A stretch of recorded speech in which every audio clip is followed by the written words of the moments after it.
Hi everyone. तो अभी हम 5 मोस्ट इम्पोर्टेंट क्वेश्चंस करेंगे 17 मार्च की जो इवनिंग शिफ्ट थी जेई मेंस की उसके। तो ठीक है, हम स्टार्ट करते हैं फर्स्ट क्वेश्चन से। इस क्वेश्चन में हमें लिमिट निकालनी है। लिमिट निकालने के लिए हम पहले देखते हैं कौन सी फॉर्म बन रही है। उसके लिए मैं यहाँ पर जीरो पुट कर देता हूँ थीटा की जगह, तो ऊपर बनेगा 10 पाई कॉस जीरो इज 1। तो 10 पाई जीरो जीरो, और नीचे भी साइन थीटा जीरो, तो साइन जीरो जीरो, तो 0/0 की फॉर्म बन रही है। तो ठीक है, इंडिटरमिनेट फॉर्म है हमारी। अब कैसे कर सकते हैं इसमें, पहले इसको नोट कर लेते हैं। Limit x theta tending to zero 10 pi cos square theta on sine 2 pi sine square theta. ठीक है, अब इसमें क्या करते हैं, ऊपर जो कॉस स्क्वायर थीटा लिखा हुआ है उसमें वो आइडेंटिटी लगा देते हैं, sine square plus cos square equals to 1। तो हमारे पास आ जाएगा पाई 1 - साइन स्क्वायर थीटा। और नीचे एज इट इज लिखा रहने देते हैं, क्योंकि नीचे साइन के अंदर जीरो वाली फॉर्म बन रही है, तो सेम जीरो बना के हम उसको एडजस्ट कर लेंगे। अब हमारे पास आया ये लिमिट थीटा टेंडिंग टू, एक सेकेंड यहाँ पर जीरो था, थीटा टेंडिंग टू जीरो, यहाँ पर 10 पाई माइनस समथिंग बन जाएगा, पाई माइनस थीटा, तो वो होता है -10 पाई साइन स्क्वायर थीटा।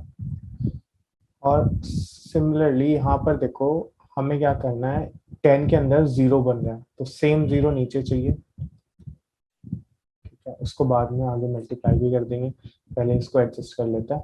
साइन के अंदर भी जीरो बन रहा है,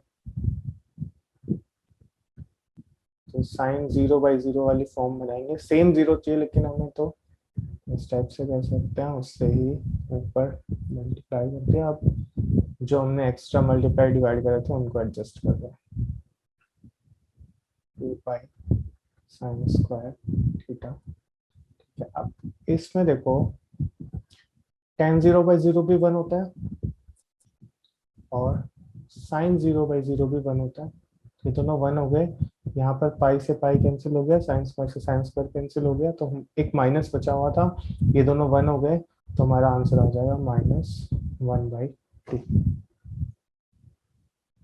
ठीक है, नेक्स्ट क्वेश्चन देखते हैं। नेक्स्ट क्वेश्चन है हमारा 0 से 10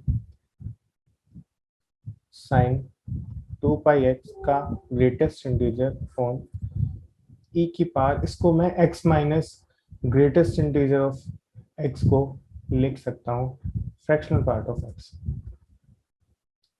अब साइन 2x जो है ना, साइन 2 पाई x, इसका पीरियड होता है हमारा,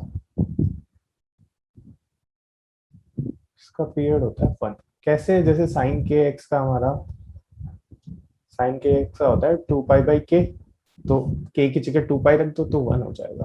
ठीक है, तो ये कुछ इस टाइप से आएगा फिर इसका ग्राफ। बस सिर्फ और सिर्फ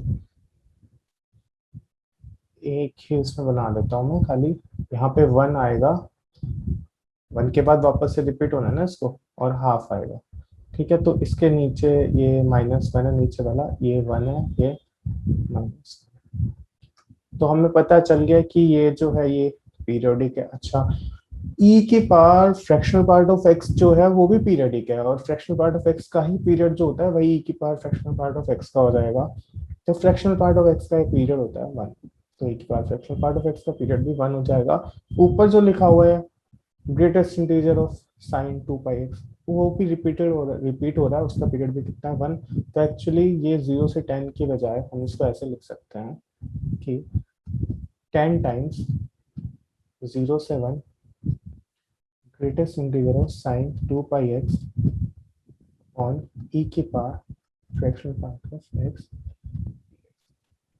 और अब फ्रैक्शनल, ये जो साइन 2 पाई x का ग्राफ है, इसको ध्यान से देखो, इतने हिस्से में ये 0 से हाफ में ये जो वैल्यू दे रहा है वो 0 से 1 की दे रहा है, तो उस वैल्यू की ग्रेटेस्ट इंटीजर 0 आ जाएगा। लेकिन हाफ से 1 में जब तोड़ूंगा मैं x को, तो उस पर जो y आ रहा होगा हमारा, वो y -1 से 0 के बीच में पड़ रहा है, और फिर उसका ग्रेटेस्ट इंटीजर हमारा -1 आ जाएगा। तो इस चीज का यूज करते हैं, पहले 0 से 1 में तोड़ते हैं, 0 से 1 में, सॉरी हाफ में, 0 से हाफ में लिख लेते हैं इसको,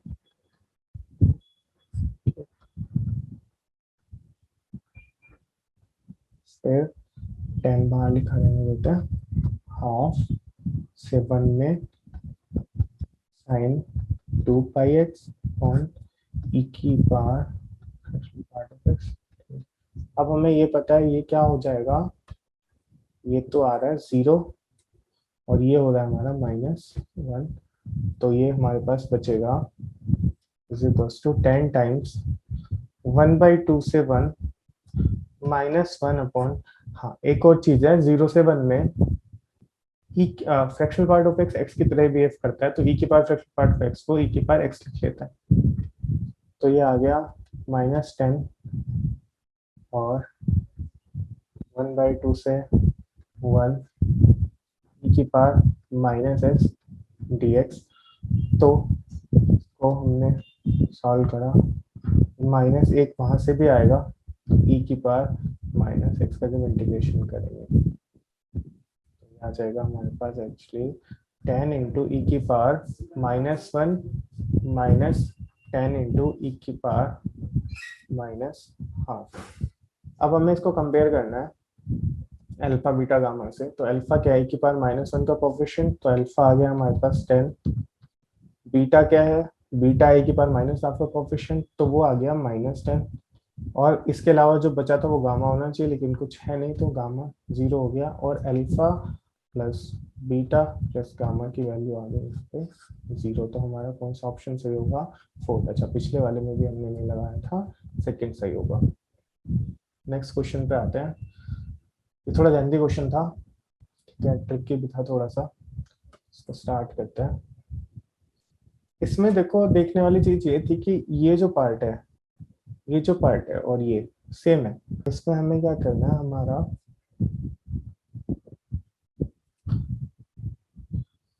हाँ, तो इसमें हमारी देखने, इस क्वेश्चन में हमारी देखने वाली चीज ये थी कि ये जो पार्ट है 3 sin x plus cos x plus 3, और ये वाला सेम है, तो हम इस कॉन्सेप्ट को यूज करने वाले हैं। इसमें क्या करते हैं, ये इतना हिस्सा उधर ले आते हैं, तो हमारे पास 3 sin x plus cos x plus 3 common ले लेते हैं, तो बचेगा cos x dy minus y into sine x into d x is equals to, यहाँ पे खाली dx बच जाएगा, ठीक है। अब ये वाला जो पार्ट है इसको उधर ले जाते हैं डिवाइड में, यहाँ पे खाली बचेगा cos x dy minus y times sine x dx equals to dx upon sine x plus cos x plus 3। ये जो यहाँ पे लिखा हुआ है ना, ये है हमारा y इंटू कॉस एक्स, इसको इस टाइप से लिख सकते हैं। देखो फर्स्ट बार में क्या हुआ, फर्स्ट टर्म जो लिखी हुई है इसमें cos x इंटू वाई का डिफरेंशिएशन dy माइनस, फिर प्लस करेंगे एक्चुअली, तो y को एज इट इज रखो, cos x का डिफरेंशिएशन माइनस साइन एक्स आएगा और dx आएगा साथ में, ठीक है। और इधर क्या करते हैं, इधर अभी एज इट इज लिखा रहने देते हैं, दोनों साइड इंटीग्रेट करते हैं, फिर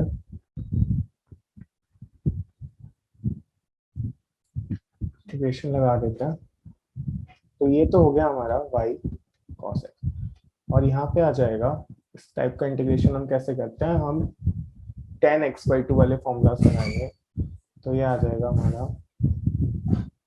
3 into 2 tan x/2 upon 1 plus tan square x/2 plus 1 minus tan square x/2 upon 1 plus tan square x/2 plus 3।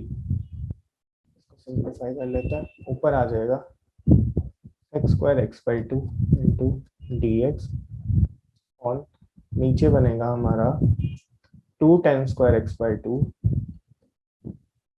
है, plus 610 x by 2 plus 3 plus 1 which is 4। ठीक है, और एक काम करते हैं, जो नीचे हमारा 2 कॉमन ले लेता है डिनोमिनेटर से, जरूरत पड़ेगी अभी, देखते हैं कहाँ पड़ेगी। तो नीचे बचेगा 10 square x by 2 plus 6 into 10 x by 2। अब हम क्या करते हैं, let 10 x by 2 equals to t, तो हमारे पास आ जाएगा 1 by 2 sec square x by 2 d x equals to d t. तो ये इक्वेशन हमारी आ जाएगी y into cos x equals to d t upon, एक सेकेंड, यहाँ पर थोड़े चेंजेस होंगे, 2 कॉमन लिया था हमने, तो ये आ जाएगा हमारा 3 एंड ये आ जाएगा 2, तो हमारा आ जाएगा equation x square plus sorry T square होगा, तो ये होगा T square plus 3t plus 2। इसको हम नीचे फैक्टराइज कर लेते हैं, तो t plus 1 into T plus 2, और ये आ जाएगा t plus 2 minus T plus 1 into D t. तो इसको 2 पार्ट में कर लेंगे अगर, तो आएगा D t upon T plus 1 minus D t upon T plus. तो अब इसमें इसको थोड़ा नीचे रखते हैं, तो हमारा आ जाएगा ये y cos x, ये आएगा ln t plus 1 minus ln t plus 2 plus कुछ कांस्टेंट भी आएगा, इसको और सिंप्लीफाई करते हैं तो आएगा y cos x equals to ln 10 x by 2 plus 1 upon 10 x by 2 plus 2 plus c। अब इसमें कुछ कंडीशंस दी हुई थी, उसको देखते हैं हम। तो वो कंडीशंस क्या थी, कंडीशंस ये थी कि 0 पे वैल्यू 0 है, तो x की वैल्यू 0 रखेंगे तो y 0 आएगा, तो यहाँ पे हो गया 0। जब हमने ये लगाया y 0 इक्वल्स टू 0, यहाँ पे आ गया ln 1 बाई 2 प्लस c, तो यहाँ से हमें c की वैल्यू मिल गई है ln 2, वो माइनस ln 2 हो जाएगा, रेसिप्रोकल लेंगे तो इसका, और फिर उधर ले जाएंगे तो प्लस में आ जाएगा। तो फाइनल जो हमारा आया है वो आया है y equals ln 1 upon cos x into ln 2 times 10x by 2 plus 1 upon 10x by 2 plus 2। ठीक है, ये फाइनल आएगा। तो हमें y की वैल्यू निकालनी है पाई बाई, कहाँ पर निकालनी है, पाई बाई 3 पर। हमारा आ जाएगा 1 upon cos pi by 3 which is half into ln, अंदर आएगा 2 इंटू, यहाँ पर पाई बाई 6 हो जाएगा तो 1 बाई रूट 3 बैठेगी वैल्यू, और यहाँ पर 1 बाई रूट 3 प्लस 2, तो ये आ जाएगी हमारे पास 2 into ln 1 plus 2 root 3 2 plus 2 root 3। इसको रेशनलाइज कर लेते हैं, तो आ जाएगा हमारा 2 ln, नीचे बनेगा 4 इन 12 माइनस 1, और मल्टीप्लाई डिवाइड कर रहे हैं हम लोग इसी में, अंदर इसी में कर देता हूँ, तो ये आएगा हमारा 2 रूट 3 माइनस 1 और 3 माइनस 1।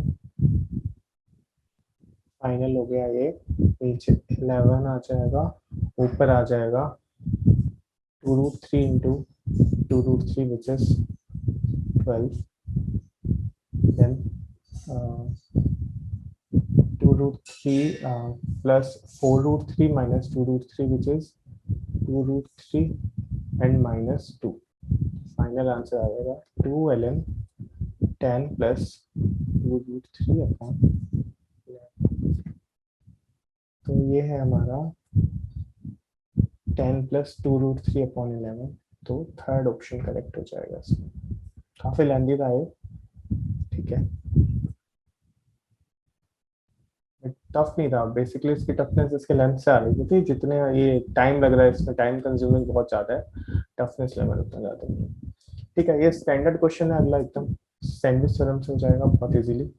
जैसे हम सिंपली देखते हैं कि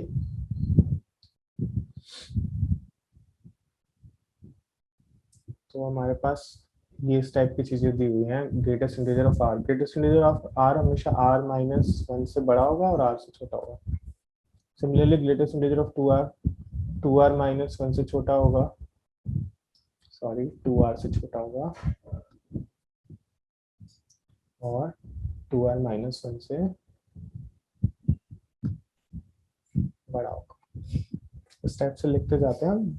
तो जो हमारा लास्ट है, लास्ट में क्या, nr का ग्रेटेस्ट इंटीजर हमेशा nr से छोटा होगा और nr माइनस 1 से बड़ा होगा। इन सबको ऐड कर देते हैं, क्या मिलता है हमें, यहाँ पर मिल जाएगा r plus 2r plus 3r plus nr minus n is less than ये plus greatest integer of nr which is less than r plus 2r plus nr। और इन सबको डिवाइड कर देते हैं, किससे डिवाइड, किस फॉर्म में चाहिए, n स्क्वायर वाली फॉर्म में चाहिए तो n स्क्वायर।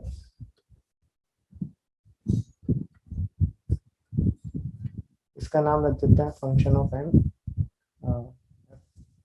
देते हैं इसका नाम, इसका नाम रख देते हैं gn। तो हम निकालते हैं limit n tending to infinity fn, वो आ जाएगा limit n tending to infinity, जो स्टार्टिंग के सारे माइनस n से पहले के हैं, इनका जो सम आएगा, r कॉमन ले लो तो r इंटू r कॉमन लिया तो बचेगा 1 plus 2 plus 3 up to n, तो n plus 1 by 2 minus n फॉन n, तो ये आ जाएगा हमारा limit n tending to infinity.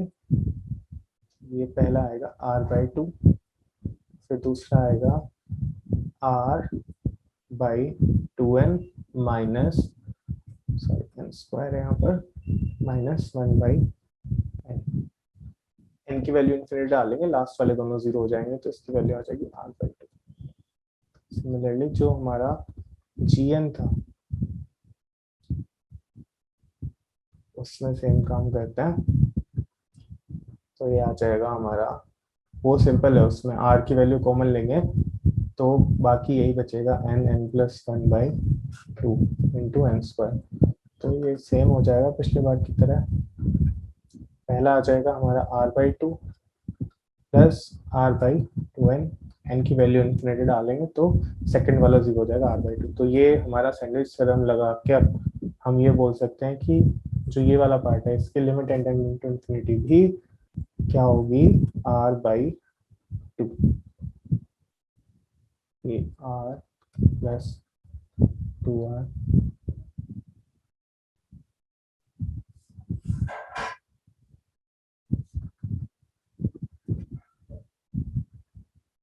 ठीक है। तो हमारा आंसर कौन सा होगा इसमें, फर्स्ट।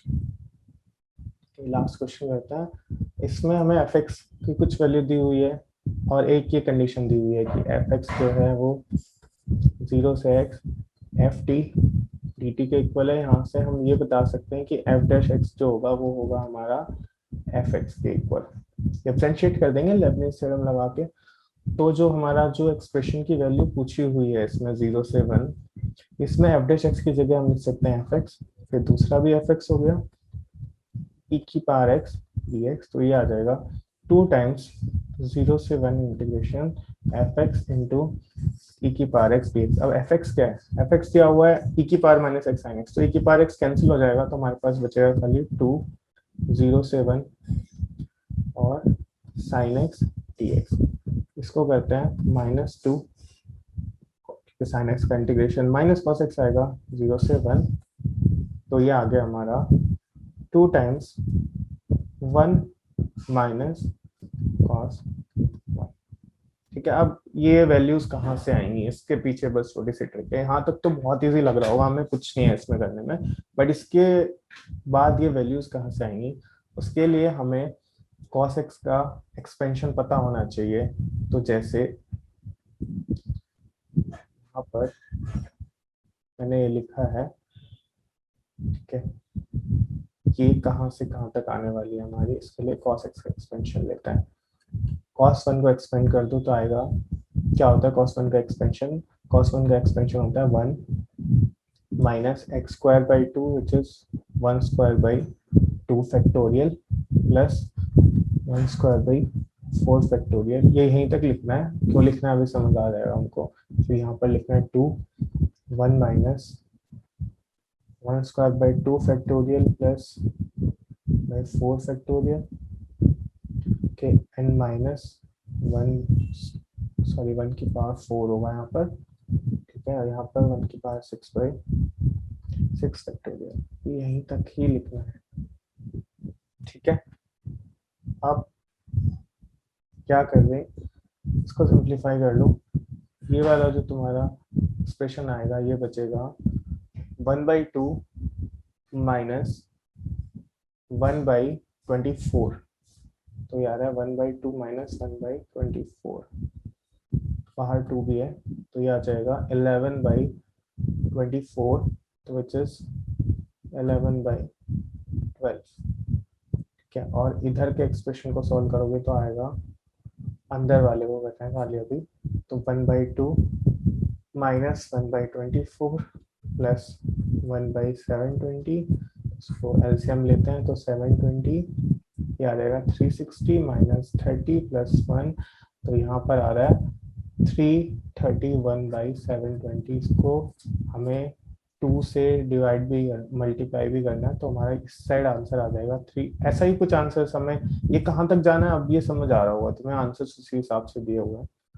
तो ये थोड़ा सा ट्रिक है इसमें, कहाँ तक जाना है। इस साइड भी सेम बेस बना लेते हैं, तो 30 से ऊपर से डिवाइड कर दूंगा मैं, तो आ जाएगा 330/360। तो हमारा आंसर हो जाएगा इसमें 330/360 है 331/360 which is D. Okay, thank you so much.